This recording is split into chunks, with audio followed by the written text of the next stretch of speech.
Jadi kita mulai dari eksterior depannya dulu ya. Ini bisa kelihatan desain headlampnya yang tajam ya, melancip.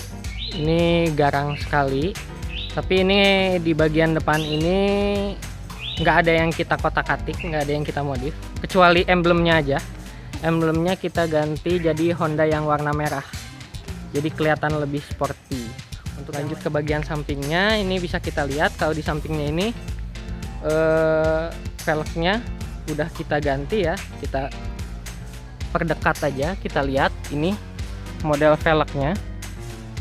Ini velg ukuran ring 17 dengan dibalut ban ukuran 205/45 R17.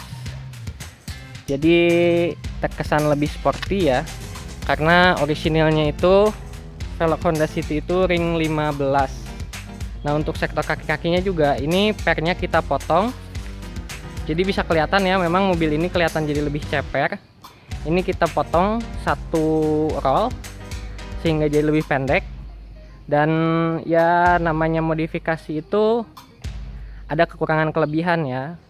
Salah satunya ya kalau memang kelebihannya sih saat di tikungan mobil jadi bisa tetap stabil dalam kecepatan tinggi, tapi kekurangannya itu jadi lebih keras dan itu ya bisa dibilang memang mengurangi kenyamanan. Nah, kita akan lanjut ke bagian dalam. Kita lanjut ke bagian dalam. Kita lihat langsung di dalamnya seperti apa. Nah, seperti ini tampilan dalamnya. Joknya sudah kita balut dengan bahan kulit sintetis ya. Cukup rapi juga sih dan bermotif, jadi kelihatan lebih keren juga. Terus yang paling ketara itu di bagian sini nih. Nah, kita ganti head unitnya dengan yang udah model Android. Nah, kita coba nyalakan dulu. Jadi memang ada beberapa perbedaan ya antara tip yang atau head unit yang original dengan yang udah kita ganti ini, karena originalnya itu masih model yang kaset gitu, model kaset yang lama lah, jadul banget gitu. Makanya akhirnya kita ganti pakai yang udah Android supaya lebih menghibur. Fitur-fitur di dalamnya juga ya layaknya sebuah Android, ada Google Chrome, pemutar video, Play Store, Spotify, dan juga bisa nyetel YouTube di sini. Selain head unitnya yang kita ganti, kita juga tambahin powernya ada di kolong sini. Aduh, cuman susah ya video ini, pokoknya ada di kolong sini deh, kolong jok yang ini. Terus juga kita tambahin subwoofer di bagasi belakang, tapi sayangnya kita nggak bisa tes suaranya, soalnya kalau ngetes suara pakai musik takutnya kita kena copyright.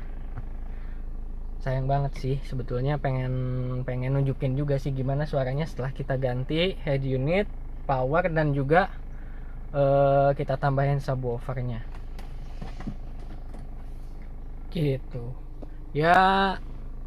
Overall sih mobil ini rapi ya, lihat dari interior dalamnya kelihatan joknya dilapis lebih rapi.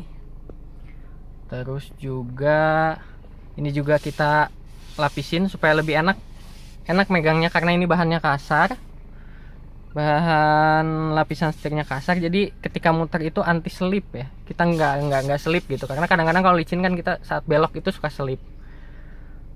Nah, terus ini juga kita ganti, ini pemanis aja sih sebetulnya, karena aslinya modelnya kayak cetekan kompor gitu. Kita ganti sama yang bulat-bulat supaya kelihatan lebih modern, tapi ya secara fungsi sih nggak ngaruh, cuma secara tampilan aja jadi lebih manis. Apalagi oh iya, mobil ini juga sudah dilengkapi kamera mundur, jadi ketika masuk gigi R itu